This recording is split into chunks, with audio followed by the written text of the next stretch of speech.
Mr. Carter, sana'y masiyahan kayo sa pagkain.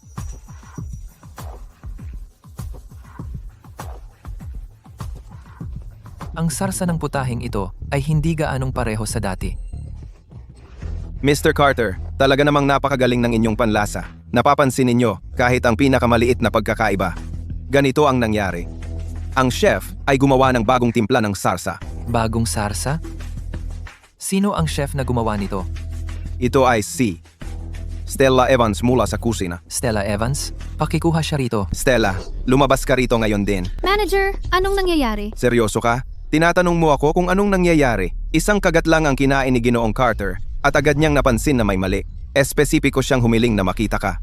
Hoy, naiintindihan mo ba na ang ating Carter Hotel ay subsidiary ng Carter Group?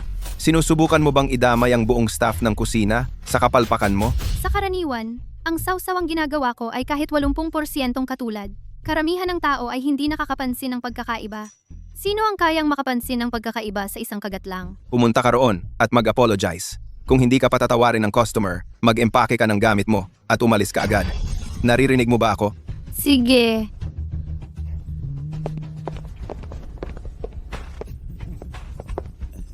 Ginoong Carter, ito po si ang chef na responsable para sa putaheng ito. Bakit siya nandito? Ikaw ba ang gumawa ng sarsa para sa ulam na ito? Natapon ng sarsa. Masikip sa oras. Kaya may ginawa akong adjustment. Ngayon, wala na tayo. Stella, ngayon, kailangan mong mag-isa na lang. Hindi kita matutulungan dito. Magaling ang ginawa mo. Sa isang emergency, nakakasagot ka ng ganyan. Kung wala ako ngayon, nagawa mo sanang lokohin lahat ng sanay sa ulam na ito. Oo, ang batang chef na ito, talagang may talento. Ang chef competition ng Pinnacle Holdings ay tuwing 3 taon. Iniimbitahan kita na kumatawan sa Carter Hotel sa paligsahan. Pero, sa bawat chef competition, laging pinakasenyor na chef ng Carter Hotel ang lumalaban. Dagdag pa, ang pangunahing branch ng Carter Hotel ay nanalo ng kampyonato sa loob ng 6 na taon. Magdadala ng bagong batang chef sa huling minuto. Paano kung... Mukha siyang executive ng Carter. Kaya pwede niyang magpasya kung sino ang sasali sa paligsahan. Pero sa karanasan ko, hindi talaga ako kwalipikado para sa chef competition. Ginagawa ba niya ito dahil lang sa kontrata? At gusto niyang magpalakad para sa akin? Paano mo malalaman kung hindi mo susubukan? Hindi ka ba nagtitiwala sa judgment ko o hindi ka nagtitiwala sa sarili mo? Ako. Ginoong Carter, baguhan lang si Stella. Siguro, Hindi na kailangan. Tuwing taon, laging pare-parehong mga mukha ang nakikita. Wala namang mga bagong ideya. Ano sa palagay mo? oo. Nag-isip ka na ba tungkol dito? Tama siya. Bihirang pagkakataon ito. Wala namang mawawala kung susubukan. Sige, gagawin ko. Sige, maaari ka nang umalis ngayon. Kailangan ko pang pag-usapan ang ilang mga detalye ng kompetisyon kasama si Chef Evans. Opo, Sir. Binibining Evans, patuloy kang tumatangging lumipat sa Carter Estate. Bakit ganoon? Komportable na ako kung saan ako naroroon. Wala namang tunay na dahilan para lumipat. Nakalimutan mo na ba ang hiniling ko sa'yo? Kung hindi ka lilipat, paano natin mapipigilan ang nanay ko na malaman? Pero, Malaki ang kusina sa villa, kumpleto ang mga kagamitan. Ang lahat ng sangkap ay inangkat na sariwa. Maaari mong ipagmalaki ang iyong mga kasanayan sa pagluluto doon. At saka, kung sakaling gusto mong makipagtrabaho sa mga chef mula sa ibang lutuin, malaya kang matuto mula sa kanila anumang oras. pero kung lilipat ako, hindi ba ito magiging abala sa iyo? Hindi naman. Sina? Papahanap ako ng tutulong sa iyo sa paglipat. Magkita na lang tayo mamaya. Ma, bakit ka tumatawag? Stella, nasaan ka ngayon? Patingin naman kay Sean. Si Sean? Nag-overtime pa siya. Nag-overtime na naman? Hindi ka nagsisinungaling sa nanay mo, no? Ay, hindi. Nakauwi ka na? Nakauwi na si Sean, di ba? Nanay ko. Ma'am, kakauwi ko lang po galing trabaho. Sige. Nakakapanatag naman makita kayong dalawa na magkasundo. Sige, hindi na kita iistorbohin. Magpahinga na kayo ni Stella ng maaga. Si.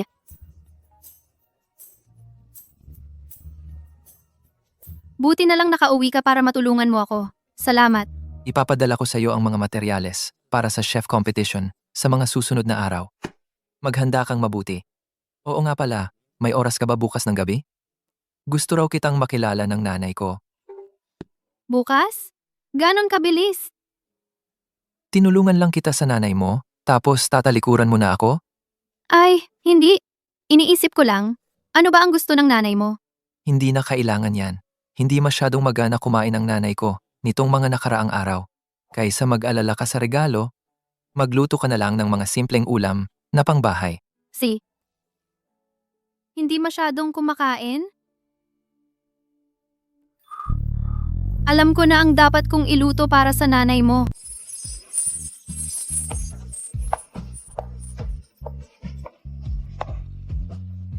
Maganda ba? Oo, maganda. Mabuti, halika na. Tara na. Ginang, alam kong nahihirapan kang makatulog nitong mga nakaraang araw at masyadong sensitibo ang tiyan mo, kaya gumawa ako ng pampakalmang tsaa para lang sa'yo. Ay wow, Quinn, ang bait-bait mo talaga. Hindi tulad ng batang pasaway kong yon. Tuwing may ipapagawa ako sa kanya, laging umiiwas o nagdadahilan. CEO kasi si Gavin ng Carter Group. Talagang marami siyang ginagawa palagi. Naku, kilala ko na yan. Hindi mo na kailangang ipagtanggol. Pero sa totoo lang, may nililigawan na siya nitong mga nakaraan, kaya baka gumaganda na ang takbo ng mga bagay. May nililigawan? Nakita ko silang dalawa, magkahawak kamay. Ang sweet nilang tingnan.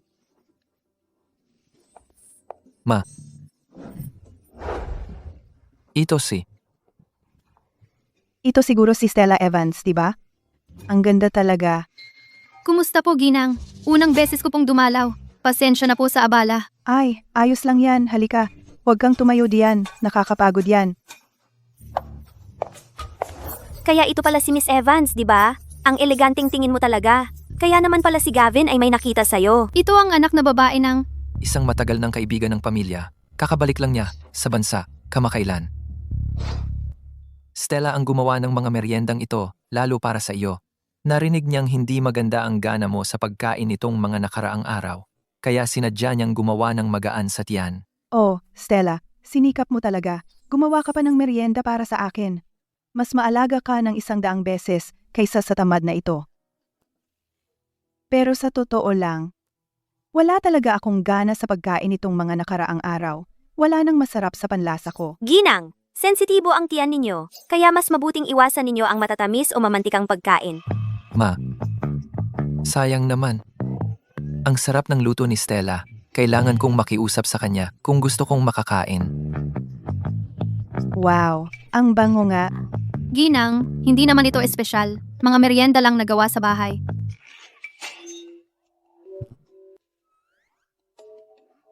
Kumusta naman? Kung hindi ka talaga makakain ng marami, ako na lang ang kakain ng lahat. Ang kulit mo, paano mo nakuha ang ginawa ni Stella para sa akin? Ngayong araw, kailangan kong matikman ang luto ng magiging manugang ko. Ang ganda pala nito. Palaging mapili si Madam. Talaga bang nagawa ng batang to ng isang bagay na humanga siya? Si Stella ang chef sa Carter Hotel. Talagang magaling siya. Nirekomenda ko na siyang sumali sa chef competition ngayong taon. Chef competition? Gavin, ang chef competition ay laging dinadagsa ng mga top chef. Sa background ni Miss Evans, baka hindi pa siya gaanong kwalipikado. Yung mga veterano sa Carter ay nakasali na ng 10 beses. Bigyan naman natin ng tsansa ang mga kabataan. Anong problema? Basta't desidido ka na. Anuman ang desisyon mo, hindi ako makikialam. Huwag kayong mag-alala, madam. Ibubuhos ko ang lahat ng kakayahan ko. Miss Evans, nagkataon lang na ang Morgan House ang sponsor ng kompetisyon. Isa rin ako sa mga hurado. Dahil ikaw ay kasintahan ni Gavin, kaibigan na rin kita. Titiyakin kong bantayan ka sa event. Salamat, Miss Morgan. Ipinagpapasalamat ko ang kabutihan ninyo. Pero ang kompetisyon ay dapat patas at bukas para sa lahat. Kung hindi sapat ang kakayahan ko, kahit anong tulong ay hindi makakatulong sa akin para manalo. Totoo yan. Madam, lalabas lang ako sa CR. Si.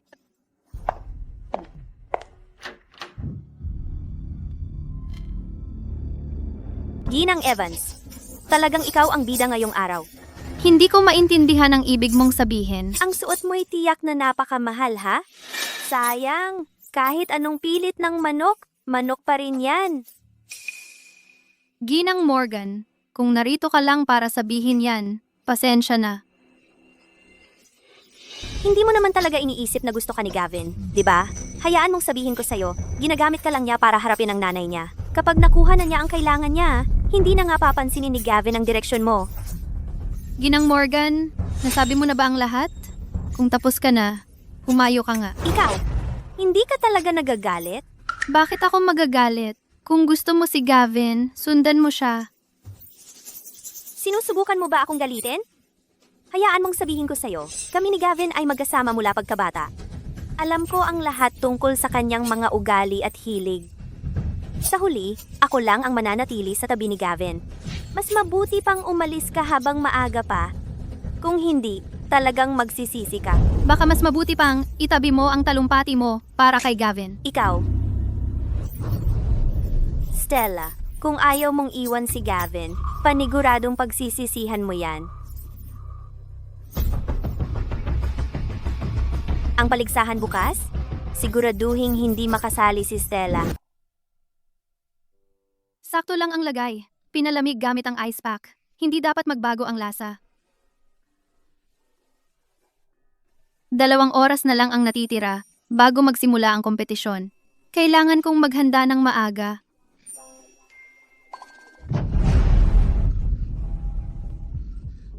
Hoy! May tao ba dyan? Buksan mo ang pinto. Ano ba?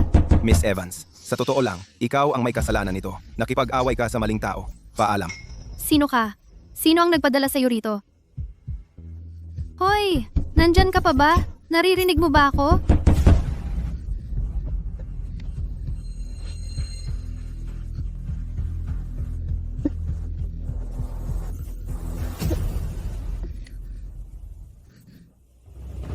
Hoy! May tao ba dyan? May nakakulong dito. Hoy! Tapos na. Magsisimula na ang kompetisyon. Iyon ay... Mga binibini at ginoo.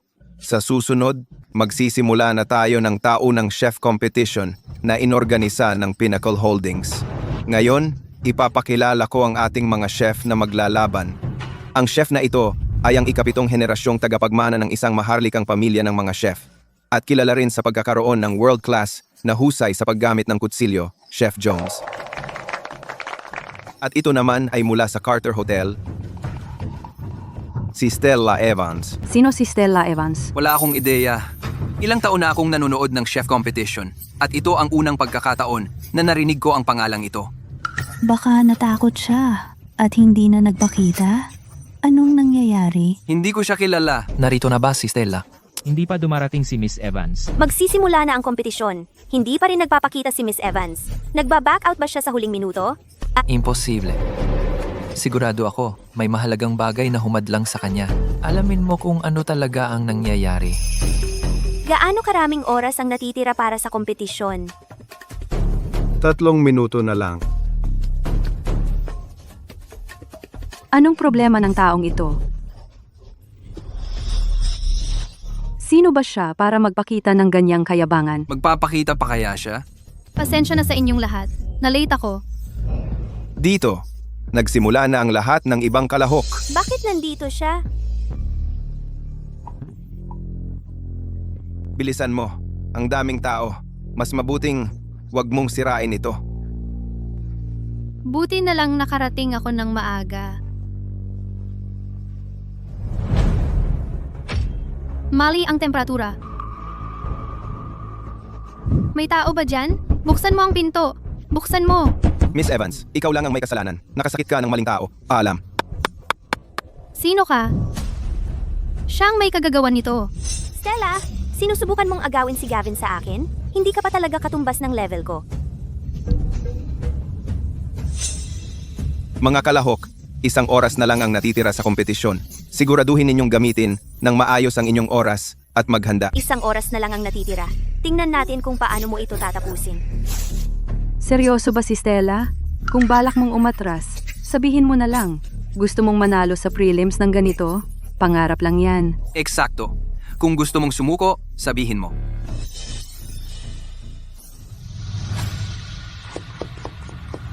Hindi ako susuko. Punitin ng pantay-pantay ang mga dahon ng repolyo. Tadtarin ang bawang. Hiwain ang filet ng isda. Painitin ang mantika sa katamtamang mababang apoy. Ilagay ang mga paminta. Taasan sa katamtamang apoy. Ilagay ang mga tuyong sili. Painitin sa katamtamang mataas na apoy. Ilagay ang tinadtad na bawang. Igisa sa gilid ng kawali. Igisa ang mga pampalasa. Ilagay ang isda. Taasan ng apoy at igisa ng malakas. Gamitin ang sariwang mantika mula sa isda para igisa ang repolyo. Tapos na. Sige, tapos na ang oras. Tapos na ako. Anong nangyari dito? Hindi na sa tamang temperatura ang aking lapu-lapong may tuldok. Hindi na ito magagamit. Nagpalit ako ng ulam sa huling sandali. Ano? Paano nangyari ito? Hindi ka naman mabibigo sa unang round, di ba?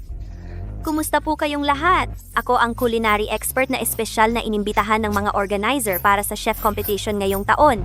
Ako ang magsisilbing hurado ninyo ngayong araw. Ang taong iyon ang kampiyon mula noong nakaraang chef competition. At ang huling hurado, ang presidente ng Pinnacle Holdings at siya rin ang may-ari ng Carter Hotel, si G. Gavin Carter. Anong sinabi niya? Sino yung nasa gitna? Iyon ang presidente natin. Hindi mo ba siya nakilala sa welcome banquet? Ano? Ang presidente? Tara na, huwag ka lang nakatayo dyan. Bilisan mo, magsisimula na ang paghuhusga. Grabe. Yung braised fish na ginawa ni Chef Jones, yung amoy pa lang, halos maglaway na ako. Ramdam ko talaga kung gaano ito kasariwa. Ang sariwa talaga. Oh, Para makagawa ng braised fish na ganito kasarap. Maanghang pero hindi nakakapaso ng lalamunan. Kung makakain lang ako kahit isang kagat niyan, pwede na akong mamatay ng masaya. wala nang tatalo pa. Yung mga repolyo at gulay, wala silang laban. Totoo. Ang sarap talaga ng braised fish na ito.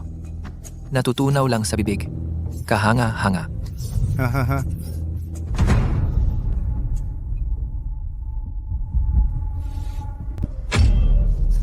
Mga hurado, mangyaring simulan na ang pagmamarka. Ang una ay ang aming head chef, si Jones. 10 puntos. Karapat dapat. 8 puntos. 9 puntos. Ang kabuuang score ni Chef Jones ay 27. Sunod, mga hurado, mangyaring ibigay ang inyong score para kay Stella Evans.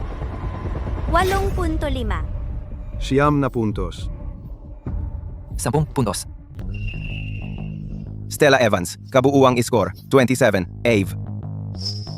Ang mga kalahok na papasok mula sa paunang paligsahan ay si Stella Evans at si Chef Jones.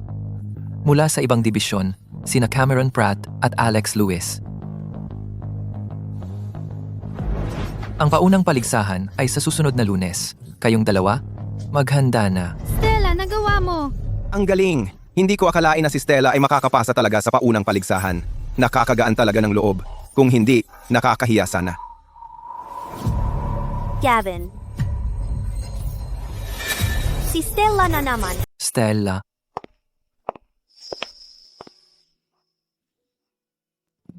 Ano ang ibig mong sabihin dito? Miss Dakota, huwag na lang nating ituloy ang ating kasunduan.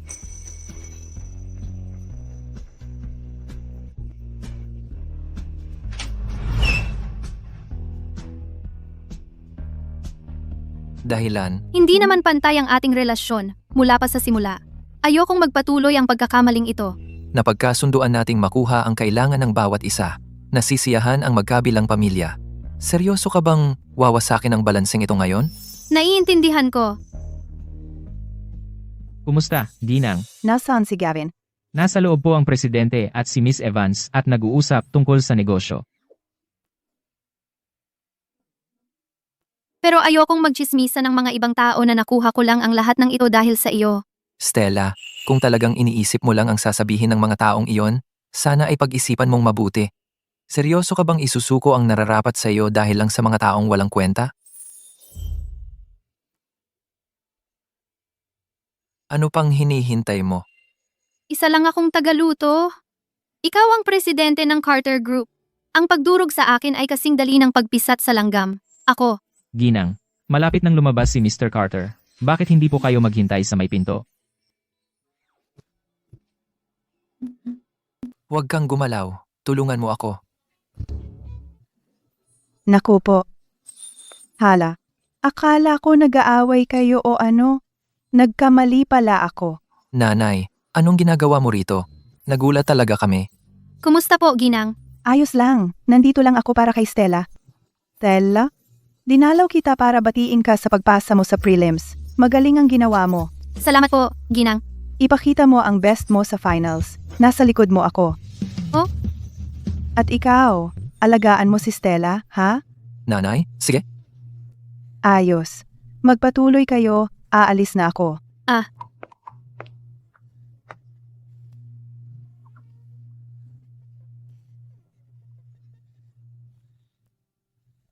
Salamat.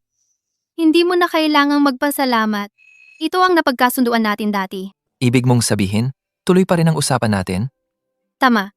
Pero hindi natin pwedeng sabihin kanino man na magkasama tayo. Naiintindihan ko. Oh, Anong meron? kanina, nung nasa bodega ako at nag inventory ng mga supplies ng hotel, nakandado pala mula sa labas ang pinto. Nakandado? Sasabihin ko kaya sa kanya na si Quinn ang pinaghihinalaan kong gumawa noon. Pero tulad ng sabi ni Quinn, mahigit 20 taon na silang magkakilala. Ang pagkakaibigan nila ay mas malalim talaga kaysa sa kung ano man ako bilang pekeng nobya. Iisipin kaya niyang sinisiraan ko lang si Quinn? Pero hindi ko nakita ng maayos kung sino. Si Quinn yon. Ikaw! Paano mo nalaman? Bukod sa kanya, wala akong maisip na iba na gagawa nito sa'yo. Pero wala tayong ebidensya ngayon. Papabantayan ko siya. Stella, kung may kakaibang mangyari sa mga susunod na araw, sabihin mo agad sa akin. So, Miss Evans, kumusta na ang preparasyon? Basta wag lang may mangyaring di inaasahan tulad noong preliminary round. Salamat sa pag-aalala, Miss Morgan. Pero yung mga panlolokong yan, hindi na uubra. Kung uulitin mo pa, Hintayin mo lang. Hindi naman ito paligsahan ng kayabangan. O ng koneksyon.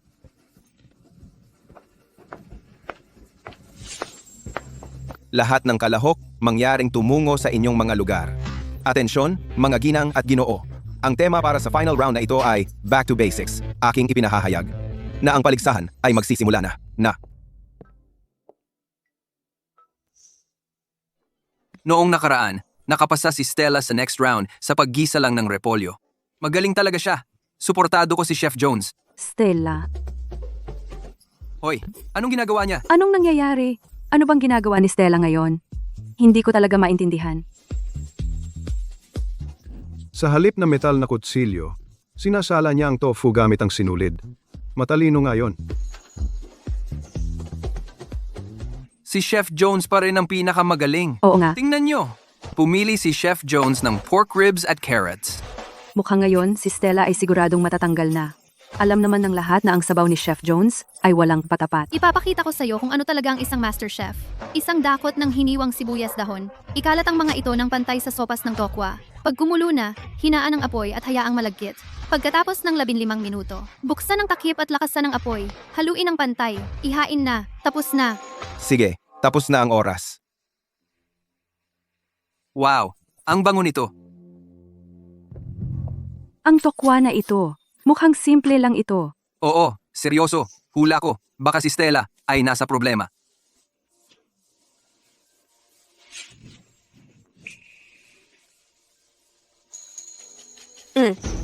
Ang payak na sopas ng buto-buto. Ibinabalik nito ang lahat sa mga batayan. Ang sabaw ay malinaw at malapot. Ang karne ay firm pero hindi matigas. Matamis pero hindi mabigat. Walang sobrang sangkap. Talagang pinapakita ang lasa ng buto-buto. Isang higop lang at nahuhumaling ka na.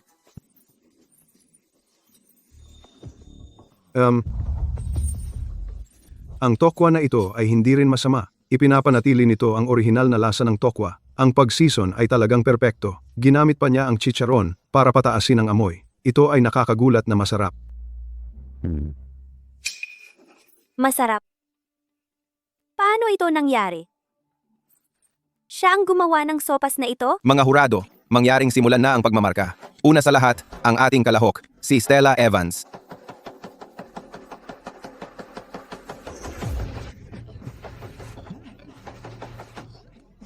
Ang kalahok na si Stella ay nakakuha ng markang 28. Ang galing naman. Paano niya nagawa yon? Sunod, mga hurado, mangyaring markahan, si Chef Jones.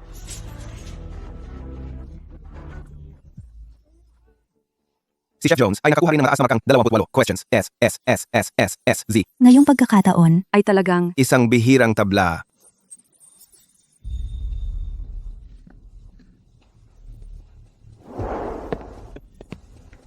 Hindi ako makapaniwala na tabla. Mr. Carter, kaya.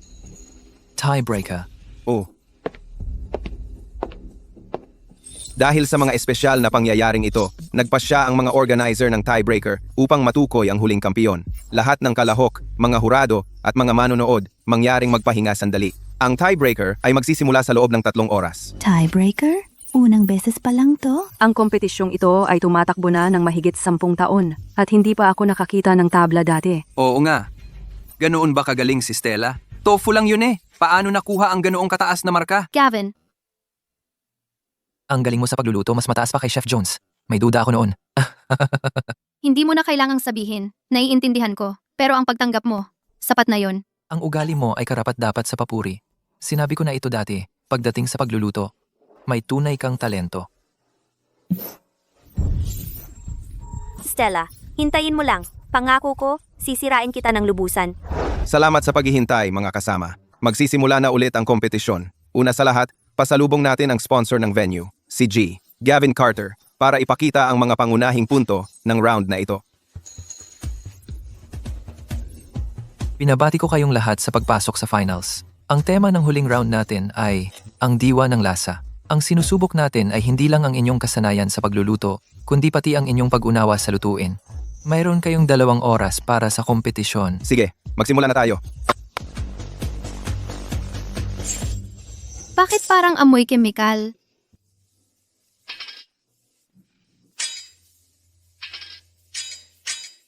Mukhang ito lang. Ang kutsilyong pinakagamit. Ang may kinalaman. Mahina ang amoy. Pero sa sandaling mahawakan nito ang pagkain, nahahawahan na. Kung kailangan kong magpalit ng kutsilyo sa huling sandali, nang wala ang karaniwan kong gamit, ang paghawak ko sa mga sangkap ay tiyak na maaapektuhan. Napakatusong na paraan. Stella, tingnan natin kung paano mo balak manalo ngayon. Bakit siya huminto? Stella, palagi na lang may kakaibang ideya. Ganoon ba kasarap talaga ang pagkain niya? Gusto mo ba talagang matalo ako? Hindi ka pa karapat-dapat. Kaya, kamay lang ba ang gagamitin ni Stella? Bakit hindi gumamit ng kutsilyo?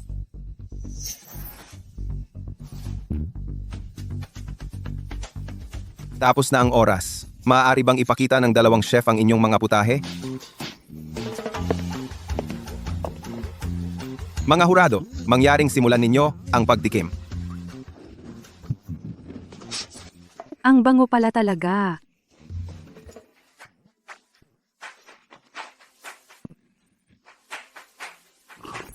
Wow, ang sarap ng amoy. Oo, talaga nga. Napakalambot ng porcini mushrooms. Perpektong nailabas ang aroma. Nilaktawan niya ang magarbong paggamit ng kutsilyo at bumalik sa simpleng pamamaraan na siyang tunay na nagpapalabas ng esensya ng masarap na lasa. Talagang napakagaling ng ginawa niya.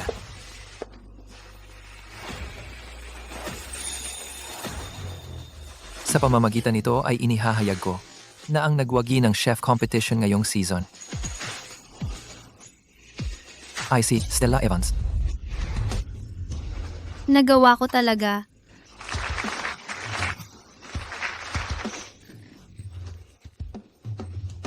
Tingnan ninyo ang mga trending topic. May naglantad na si Miss Evans at Judge Carter ay may hindi tamang relasyon. May kakaiba sa chef competition na ito. Bilang isang tapat na fan ng chef competition, may sapat akong dahilan para magduda sa patas na paglalaban ngayong season. Totoo ba ito? Nangyari ba talaga yon? Tulad ng alam ng lahat, bawat season ng chef competition ay may proseso ng paghuhusga na lubos na bukas sa transparent at ang buong proseso ay na-stream at na-record. Kung maninirang puri kayo ng isang kalahok ng walang basehan, kailangan ninyong harapin ang legal na kaparusahan.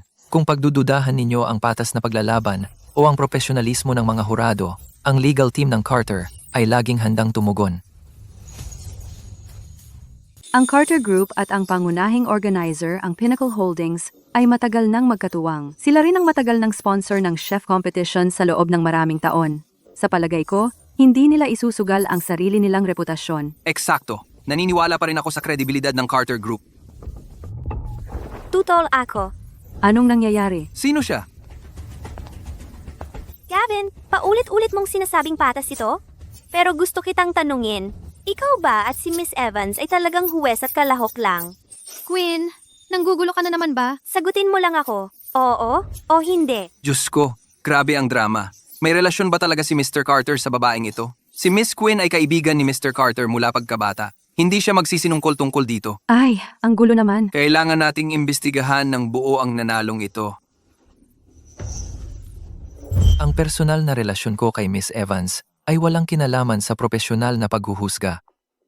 Bawat round ng kanyang kompetisyon ay hinusgahan ng isang propesyonal na panel at buong naitala. Tama iyan.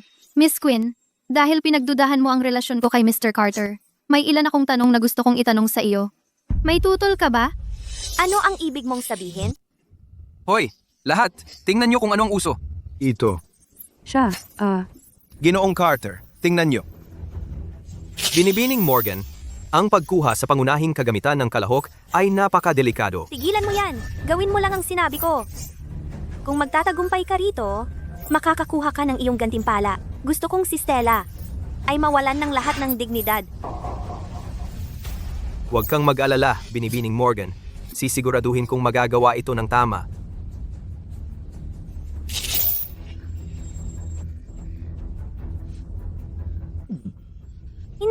Hindi yan totoo. Imposible yan. ano ito? Napakababa naman ito. Ang magnanakaw ang sumisigaw na para bang siya ang biktima. Sobra Masama na ito. talaga yan. Peke ang video na ito. Imposible. Lumabas ka sa kompetisyon. Nasaan ang seguridad? Bilisan nyo. Palabasin nyo siya. Sedia. Lumabas ka. Subukan niyo akong hawakan. Huwag niyo kalimutan. Ang kompetisyong ito ay aming inorganisa, ang Pinnacle Holdings. Tapos na. Narinig kong ang maghahandog ng premyo ay si Gregory Morgan mula sa Pinnacle Holdings. Wala na tayong magagawa. Nandito na si Ginoong Morgan. Nandito na ang tatay ko. Hintayin niyo lang. Ito si G. Morgan mula sa Pinnacle Holdings. Pa, bilisan mo. Kunin ang championship title ni Stella mula sa kanya. Nagtulungan lang sila ni Gavin para ipitin ako. Tapos na siya ngayon. Maaaring sakit sa ulo si Quinn, pero may malakas siyang tatay na sumusuporta sa kanya. Ngayon, natatakot ako kahit si G. Carter ay hindi na kayang protektahan si Bibi, Evans. Oh, Ag.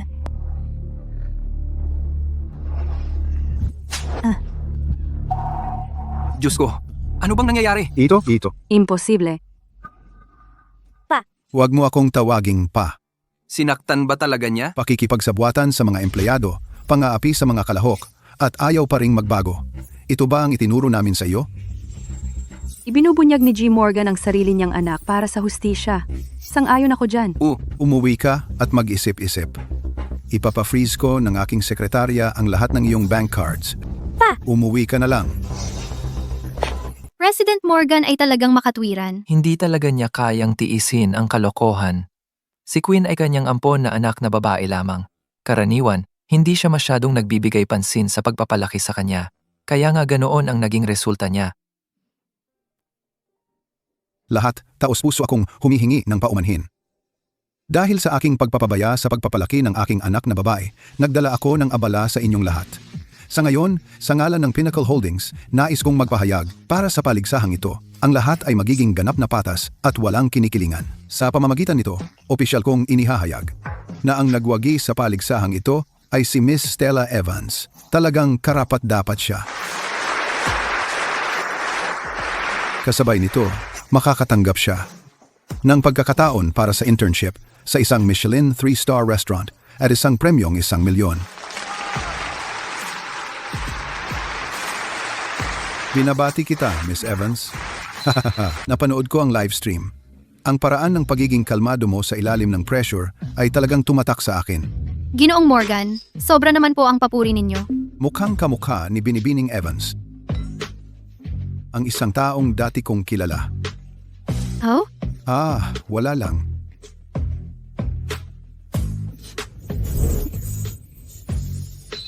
Stella, alam kong kaya mo talaga. Hello? I-research mo ang background nitong si Binibining Evans para sa akin. Gusto ko lahat ng detalye. Sige po, Ginoong Morgan. Binibining Evans. Anong problema?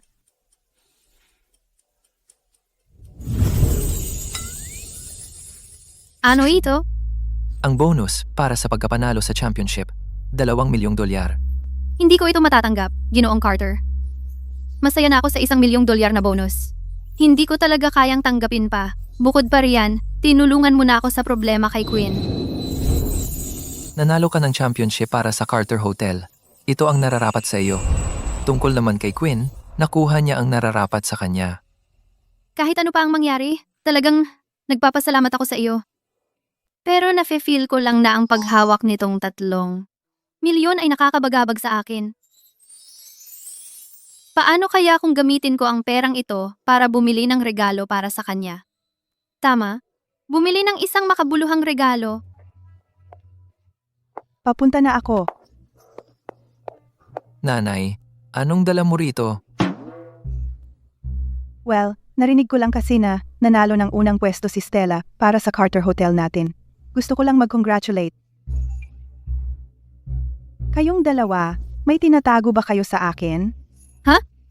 Kanina lang, parang narinig ko na tinawag kang Ginoong Carter ni Stella. Hindi naman kayo nagpapanggap na magkasintahan para lokohin ako, di ba? Nanay, bakit naman kami magsisinungaling sa'yo? Haha, oo ma'am, nagjo-joke lang kami. Maliit na roleplay lang yon. Gets ko na ngayon. Pasensya na sa abala talaga. Sige, tuloy lang. Huwag mo akong istorbohin. Ha ha ha ha.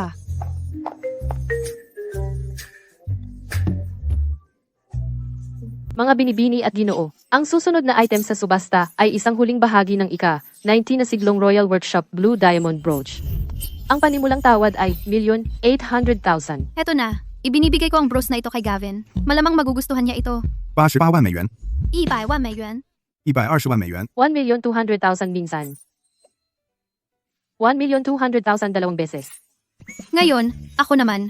Wala nang tatalo sa akin ngayon, di ba? 130万美元。 Bakit pamilyar ang boses na yon?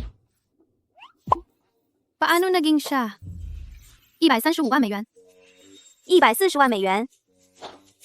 Narinig ko, nang pinagbawalan si Quinn ni Mr. Morgan, na freeze ang mga card niya. Duda ako na makakatawad siya ng higit sa 1,500,000. 1,500,000. 1,500,000 minsan. 1,500,000 dalawang beses. 1,500,000 tatlong beses ipinabibili na. Binabati kita, binibini.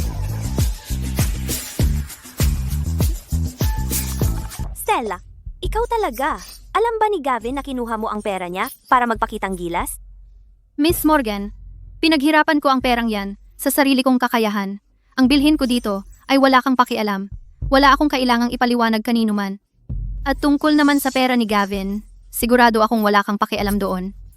Huwag kang masyadong mayabang, Stella. Naniniwala ka ba talagang si Gavin ay may gusto sa'yo? Sandali lang siyang interesado sa'yo. Yun lang. Bakit hindi ko alam na ang nararamdaman ko sa girlfriend ko ay pansamantala lang pala? Miss Morgan, mukhang hindi sapat ang leksyon na natanggap mo noon para matuto kang lumugar. Dapat ko bang ipaalala kay Mr. Morgan na palakasin ang edukasyon mo? Gavin? Yung si Stella, isang kusinera lang siya. Wala siyang halaga sa iyo o sa mga Carter. Pero iba ako. Ako ang tagapagmana ng Morgan. At ako lang ang magiging kahalili ng Morgan. Ang pagchismis sa likod ng tao, ang paghabol sa estado, ang paglalagay ng tubo sa lahat ng bagay. Ganyan ba pinalaki ng mga Morgan ang kanilang mga anak? Miss Morgan, sana alam mo na pagdating sa damdamin, kay Miss Evans, hindi ko na kailangang mag-isip ng mabuti. Humph.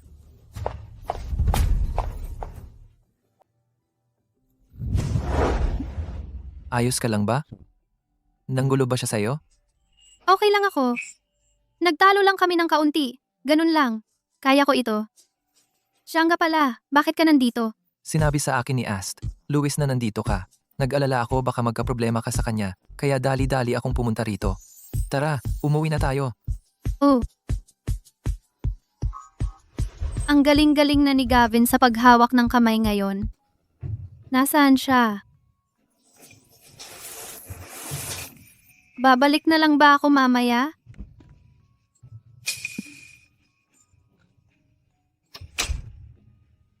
May kailangan ka ba sa akin? Ito ay para sa iyo.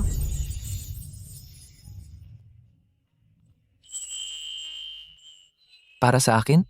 Pumunta ka sa subasta para lang makuha ito? Oh. Matagal ko nang gustong humanap ng tamang pagkakataon. Salamat. Noong una kong makita ito, naisip ko lang na bagay ito sa iyo. Kaya tinayaan ko. Stella, ang katotohanan na ikaw ang nanalo ay dahil sa iyong sariling kakayahan. Wala itong kinalaman sa akin. Wala talaga akong kumpiyansa noon. Pero nang manalo ako ng titulong iyon, bigla kong naramdaman na napuno ng lakas ng loob. Pero kung hindi dahil sa iyo, hindi ako makakakuha ng pagkakataon na makipagpaligsahan, lalo na makita ng napakaraming tao. Kaya talagang gusto kitang pasalamatan sa pagbigay mo sa akin ng pagkakataong ito.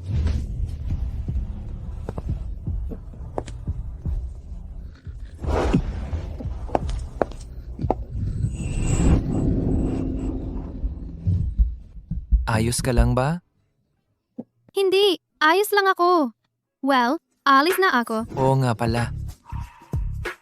Maganda ang regalo, tulad ng buwan ngayong gabi. Napakaganda. Salamat. Ikaw, ano ang ibig mong sabihin? Eksakto ang iniisip mo.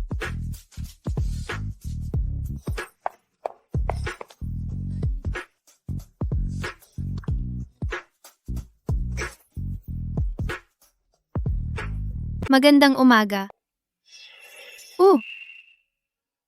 Aalis ka na ba? Pupunta ako sa isang business trip ng isang linggo. Ngayong hapon ang flight ko. Oo nga pala, ang internship mo sa Michelin sa susunod na buwan pa magsisimula. Kaya, sa panahong ito, maaari kang maghanda. Alam ko, bihirang pagkakataon ito. Salamat sa pagpapaalala. Pupunta na ako para magsimulang maghanda.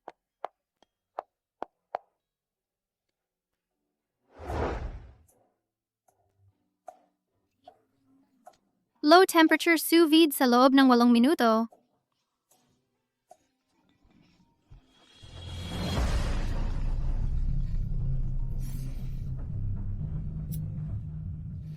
Hello? Sino ito? Stella, kung gusto mong malaman kung nasaan ang nanay mo, pumunta kang mag-isa sa Westside Dock, Warehouse 1. Sino ka? Paano ko malalaman kung kasama mo ang nanay ko? Papag-usapan mo siya sa telepono. Maniwala ka man o hindi, kung hindi mo susundin ang sinasabi ko, hindi ko mapapangako kung ano ang magagawa ko. Ikaw.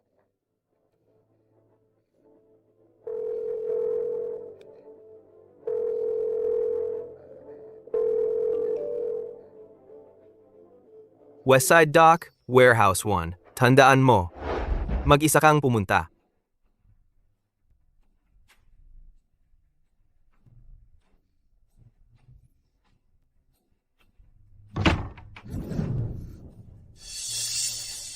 Sino ka talaga? Pera ba ang gusto mo o ano pa? Basta't ligtas ang nanay ko, maaayos natin ito. Maaayos? Stella, nagpapanggap ka pa rin sa harap ko, ha? Sinong nagsabing gusto ko ng pera mo? Ang gusto ko ay ang buhay mo. Quinn, ikaw nga talaga. Ang anumang problema sa pagitan natin ay walang kinalaman sa nanay ko. Pakawalan mo siya, ngayon din. Walang kinalaman? Kung hindi dahil sa'yo, hindi ako ganon kakalmahin ni Gavin. Nasa panig pa rin sana ako ng nanay niya. Ngayon, gusto mo pang nakawin ang pagkatao ko. Inagaw mo lahat ng gusto ko.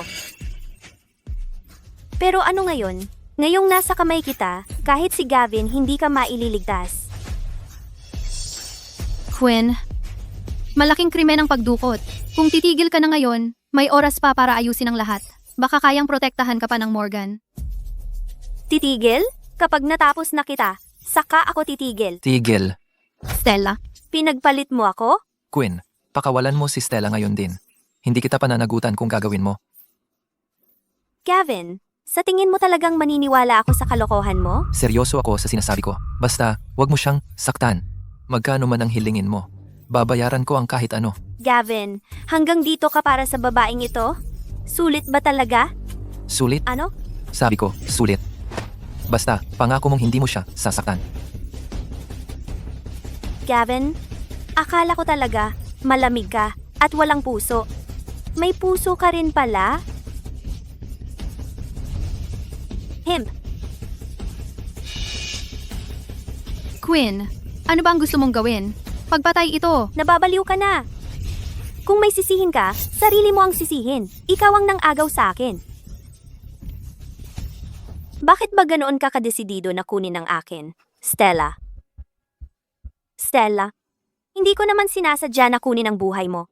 Sabihin mo sa akin, kinuha mo si Gavin sa akin, sige, pero ngayon pati tatay ko kinukuha mo. Sabihin mo sa akin, paano ko pa hahayaang manatili ka? Ano ang ibig sabihin yan? Stella, malapit ka nang mamatay? Hindi mo na kailangang malaman ang lahat ng ito. Tigil? Tigil. Stella, nasaktan ka ba? Ayos lang ako. Stella, Ingat. Stella, mamatay ka na kaya? Bitawan mo siya. Tatay, Stella, ayos ka lang ba? tatay, paano mo masasamahan ng isang dayuhan? Ako ang anak mo. Si Stella ang tunay kong anak na babae. Ikaw, ano ang ibig mong sabihin? Anak, kinuha ka sa amin noong bata ka pa lang. Hinahanap kita ng mahigit 20 taon. Ang pitsil de bolsang ito, espesyal kong ipinagawa ito para sa iyo noong 1 buwan ka pa lang. Nakaukit sa likod ang iyong kaarawan.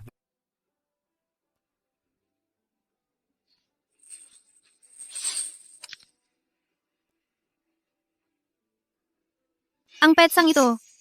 Ang siya palang araw na palaging sinasabi ng nanay ko na nakita niya ako. Huwag kang mag-alala. Nakapag-ayos na ako ng tao para isauli ng ligtas ang inamong ampon sa inyong bahay. Ipinakita pa nga niya sa akin ang mga larawan mo noong bata ka. Kamukha mo ang iyong nanay noong bata pa siya. Nakalulungkot? Ang iyong ina ay nagkaroon ng depresyon nang mawala ka at pumanaw bago ka pa muling makita.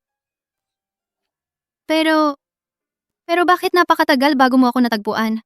Anak, ang totoo, hindi kami tumigil sa paghahanap sa iyo. Noong paligsahan ng mga chef nang iaabot ko sa iyo ang gantimpala nang magkita tayo, parang pamilyar na pamilyar ka sa akin. Pagkatapos imbestigahan, sa wakas ay nakumpirma namin kung sino ka talaga. Kaya gusto ni Quinn na sirain si Stella.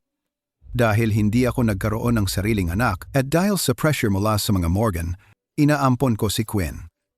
Sa lahat ng mga taong ito, si Quinn ang laging naging tanging tagapagmana ng mga Morgan. Siguro, nalaman niyang nag-iimbestiga ako tungkol sa background ni Stella, kaya ginawa niya ang lahat ng ito. Alam ko na ang lahat ng ito matagal na. Lahat ng bagay sa Morgan ay akin. Walang sino man ang makakakuha nito sa akin. Ang Morgan ay walang anak na babae, nakasindakot at walang puso tulad mo. Mula ngayon, hindi ka na bahagi ng pamilyang ito. Ano? Pagbalik ko, aalisin ko ng opisyal ang iyong pwesto sa Morgan at isusuko ka sa pulisya. Dalhin siya palayo. Dad, wag po. Wag ninyo akong isuko sa pulisya. Dad! Stella, gusto mo bang sumama sa akin sa Morgan? Oh, Sasama ako sa iyo. Mabuti. Mabait na bata. Tuloy ka. Kinakabahan ka ba? sinong kinakabahan? Okay lang, maghihintay ako sa labas. Oh,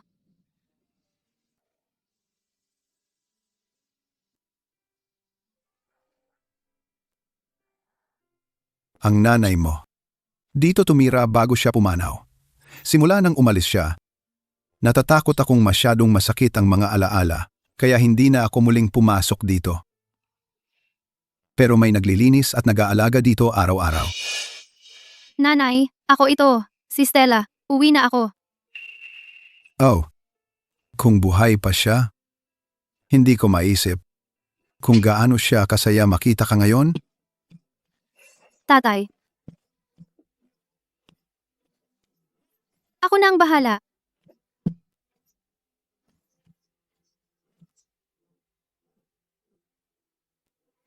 Tatay, anong nangyayari? Wala, ganito lang talaga. Sa mga nakaraang taon, Palala ng palala ang pakiramdam ko. Hindi ko alam kung gaano pa katatagal ang kaya ko.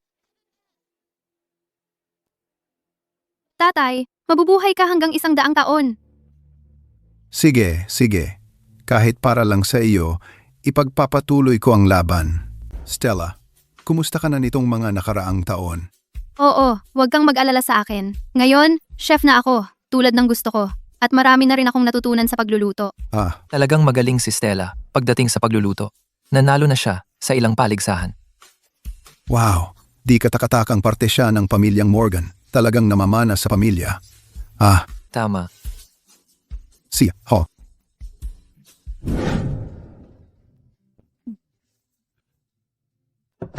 Sir, uminom ka nito habang mainit-init pa. 3 oras kong ginawa ang lugaw na itong gawa sa seafood. Inumin mo habang mainit pa. Wow, paborito ko pa rin hipon. Sandali lang. Anong problema?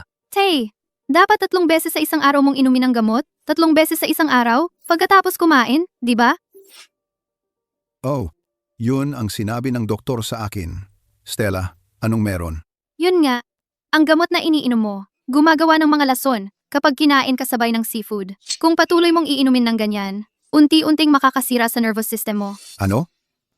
Genji, Mai, ang tagal-tagal mo nang nagtatrabaho sa Morgans. Binibigyan mo ba ng lason si Tai simula pa noon? Miss, anong ibig mong sabihin? 30 taon na akong nagtatrabaho sa Morgans, laging buong puso ang ginagawa ko. Dahil nga 30 taon ka na rito, 30 taon ka na rito, dapat alam mo ang isang bagay na ganito kasimple. Gianj, May? Totoo ba ang sinabi ni Stella? Sir, maniwala ka po sa akin. Wala talaga akong alam tungkol sa food reactions. Ako, Gian? Madalas ka bang pumupunta sa Westside? Kamakailan lang? paano nalaman ni Mr. Carter na doon ako namimili? Malaki ang palengke sa Westside, pero nandoon din ang Westside Care Center. Kanina, pinasilip ko kay Ast, Louis tungkol dito, ang anak ni Geng, Mai, 20 taon na ang nakalipas. Naging gulay dahil sa isang aksidente sa sasakyan. Simula noon, doon na siya inaalagaan sa pasilidad. Sa sahod ni GNNG, Mai, imposibleng kayang bayaran ang bayad sa care center. Pero ang account mo ay tumatanggap ng bayad bawat buwan mula sa Reynolds family. Kaya, kailangan ko bang tawagan ang care center para kumpirmahin? Hindi ba yan ang mortal na kaaway ni Morgan? Sir, pakiusap. Ang pamilya Reynolds ang pumilit sa akin. Noon pa man, ang pamilya Reynolds din ang nag-utos na kunin ang binibini. Sabi nila babayaran nila ako. Kaya, Mrs. May, ikaw nga talaga? Mabuti ang trato namin sa iyo. Sir, wala talaga akong ibang choice. Mabigat ang karamdaman ng anak ko. Kailangan niya ng operasyon. Ako, hindi ko talaga kayang magkaroon ng ganoong kalaking pera. Kaya kinuha mo ako? Ipinagpalit ang buhay ko sa pera?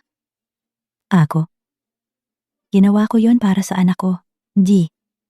Kung hindi ako sumunod, ano ang mangyayari sa anak ko? Malinaw na ang ebidensya. Ipagtapat mo na lang sa pulisya. Hindi, sir. Sir. Dalhin mo siya. Sir.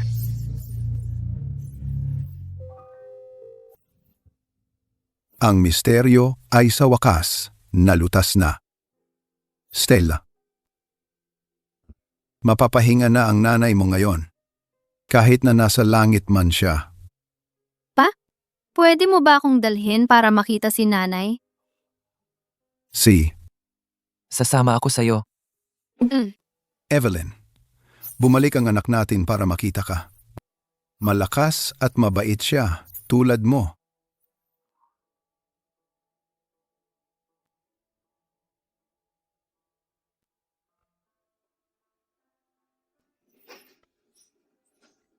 Inay, mabubuhay ako ng maayos para sa iyo. Stella, bumalik ka at pamunuan mo ang Morgan. Ito ang pamana ng ina mo. Babalik ako. Pero hindi pa ngayon. Itay, naalala mo pa ba yung internship opportunity sa Michelin 3-star restaurant? Siyempre, naaalala ko. Pero, Itay, hindi pa ako sapat ang lakas. Bigyan mo ako ng konting panahon, iaangat ko ang Morgan sa susunod na antas. sige. Ikaw nga talaga ay anak ng mga Morgan. Maghihintay ako sa'yo. Paalam. Riverdale. Paalam na. Mahal ko. Teka. Stella.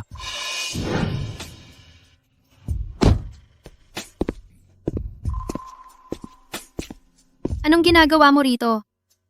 Alam kong ayaw mo ng paalam. Tiyak na magtatago ka lang kapag may pagkakataon. Kaya't dumating ako. Hindi kita hahayaang magkaroon ng isa pang pagkakataon na umalis ng mag-isa. Gavin, salamat. Pero ngayon, gusto kong subukan mag-isa. Sige, nirerespeto ko ang lahat ng desisyon mo. May mga overseas projects akong pinaghahandaan. Ito'y pagsubok ng pamilya sa akin. Maaring tumagal ito ng kalahating taon, o isang taon, o baka mas matagal pa. Ang internship na ito ay talagang mahalaga sa akin. Malinaw na sinabi ng nanay ko na kailangan kong pumunta. Sinusuportahan din ako ng aking adoptive mom. Kapag nagtagumpay na ako ng kaunti at kapag nakapasa ka na sa iyong evaluation, tayo. Kapag dumating ang araw na iyon, pakakasalan kita. Stella, kapag natapos ko na ang mga kasalukuyang proyekto, babalikan kita. Ayokong mag-isip na magkalayo pa tayo.